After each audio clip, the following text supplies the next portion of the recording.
ದಕ್ಷಿಣ ಕಾಶಿ ನಂಜನಗೂಡಿನ ಶ್ರೀ ನಂಜುಂಡೇಶ್ವರ ಸ್ವಾಮಿ ದೇವಾಲಯದಲ್ಲಿ ಗಿರಿಜಾ ಕಲ್ಯಾಣ ಮಹೋತ್ಸವ ಸಂಭ್ರಮದಿಂದ ನೆರವೇರಿತು. ದೇವಾಲಯದ ಪ್ರಧಾನ ಅರ್ಚಕ ನಾಗಚಂದ್ರ ದೀಕ್ಷಿತ್ ನೇತೃತ್ವದಲ್ಲಿ ಬೆಳಗ್ಗೆಯಿಂದಲೇ ಹಲವು ಧಾರ್ಮಿಕ ವಿಧಿವಿಧಾನಗಳೊಂದಿಗೆ ಕಲ್ಯಾಣ ಮಹೋತ್ಸವ ಪ್ರಾರಂಭವಾಯಿತು.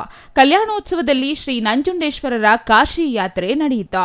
ಕಾಶಿ ಯಾತ್ರೆಯಲ್ಲಿ ಬಣ್ಣ ಬಣ್ಣದ ಹೂ ಹಾಗೂ ವಜ್ರ ವೈಡೂರ್ಯಗಳಿಂದ ಅಲಂಕರಿಸಲಾದ ಶ್ರೀ ನಂಜುಂಡೇಶ್ವರರ ಉತ್ಸವ ಮೂರ್ತಿಯನ್ನು ಹಲವು ಜಾನಪದ ಕಲಾ ತಂಡಗಳೊಂದಿಗೆ ದೇವಾಲಯದ ಸುತ್ತ ಮೆರವಣಿಗೆ ನಡೆಸಲಾಯಿತು. ನಂದಿ ಧ್ವಜ, ನಂದಿ ಕಂಬ ಕುಣಿತ, ಹುಲಿ ವೇಷ, ವೀರಗಾಸೆ, ಪೂಜಾ ಕುಣಿತ, ವನಕೆ ನೃತ್ಯ, ಗಾಡಿಕೊಂಬೆ ಸೇರಿದಂತೆ ವಿವಿಧ ಜಾನಪದ ಕಲಾ ತಂಡಗಳು ಕಾಶಿ ಯಾತ್ರೆಗೆ ಮೆರುಗು ನೀಡಿದವು. ನಂತರ ಅಲಂಕೃತ ಶ್ರೀ ಪಾರ್ವತಿ ಅಮ್ಮನವರ ಉತ್ಸವ ಮೂರ್ತಿಯನ್ನು ದೇವಾಲಯದಿಂದ ಹೊರತಂದು ಶ್ರೀಯವರ ಉತ್ಸವ ಮೂರ್ತಿ ಎದುರಿಗೆ ಇರಿಸಿ ಸಂಬಂಧಮಾಲೆ ಕಾರ್ಯಕ್ರಮ ನಡೆಸಲಾಯಿತು.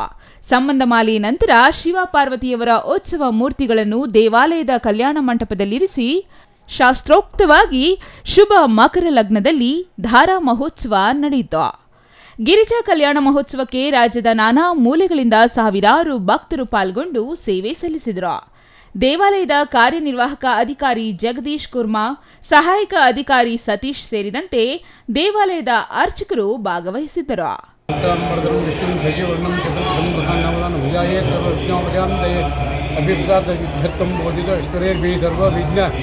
ತಸ್ಮೈ ಗಣಾಧಿಪತಯೇ ನಮಃ.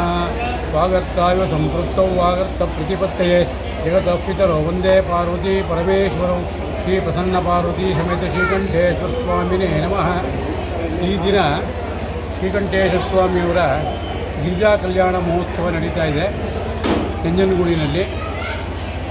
ಈ ದಿನ ನಿನ್ನೆಯ ದಿನ ವರಪೂಜಾ ಮಹೋತ್ಸವ ಆಯಿತು ಸಾಯಂಕಾಲ. ಇದು ವರ್ಷಕ್ಕೊಂದ್ಸತಿ ನಡೆಯತಕ್ಕಂಥ ಕಾರ್ಯಕ್ರಮ. ಪ್ರತಿ ವರ್ಷವೂ ಕೂಡ ಮಿಥುನ ಮಾಸದಲ್ಲಿ ಮತ್ತು ಆಷಾಢ ಮಾಸದಲ್ಲಿ ನಡೆಯತಕ್ಕಂಥ ಕಾರ್ಯಕ್ರಮ.